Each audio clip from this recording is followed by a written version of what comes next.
Well, this is for entertainment purposes only, but of course you might learn something as well. Who knows? It's funny enough it could.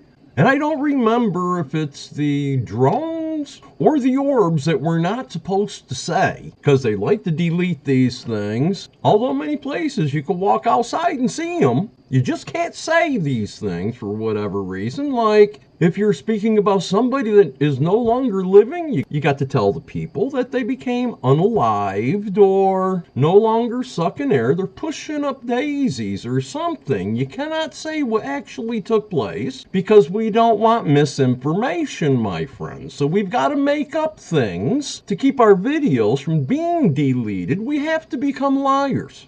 Isn't that funny? But I really don't want to speak about the drones, as the government already admitted they know who they are. They come from people like Billy, who stands behind the doors. Or is it the fence? No, it's a thing in the fence. And then there's Elon with Tesla and all sorts of stuff. And Martin, what's its name, that's been making drones, and they've been spending millions and millions of dollars for a purpose that I believe was foiled, because I'd like to discuss these. And I don't know if they're supposed to be called the orb bags or whatever, but I'm 65 years old and I remember orbs when I was just a small child. Let me explain those just a little bit. Now, 2 Chronicles chapter 32, verse 10 shows that this king of Syria gets to blaspheming against our heavenly Father, as the world leaders do today, this very day. They do the same. Read this whole chapter, prove all things, my friend, but take a look down here, verse 20, where it shows, now because of this, King Hezekiah and the prophet Isaiah the son of Amoz prayed and cried out to heaven. And then the Father sent a holy Malach, who cut down every mighty man of valor, leader, and captain of the camp of the king of Assyria, so that the king of Assyria returned shamefaced to his own land. And when he had gone to the temple of his God, and it doesn't matter if that's a small letter, big letter, G-O-D, or all capitals, some of his own offspring struck him down with the sword there. Zechariah chapter 12 is interesting. Please read this chapter and notice in verse 9 it says, it shall be in that day that I will seek to destroy all nations that come against Jerusalem. And then you have the king of Syria. Of course, there was a great army. Verse 14 says, therefore he sent horses and chariots and a great army there. And Elisha gives a prayer and says, Father, I pray, open his eyes that he may see. And the Father opened the eyes of the young man, and he saw, and behold, the mountain was full of horses and chariots of fire. There were these orbs everywhere, my friends. The world leaders know exactly what these orbs are. I love y'all, praying for you always, prove all things.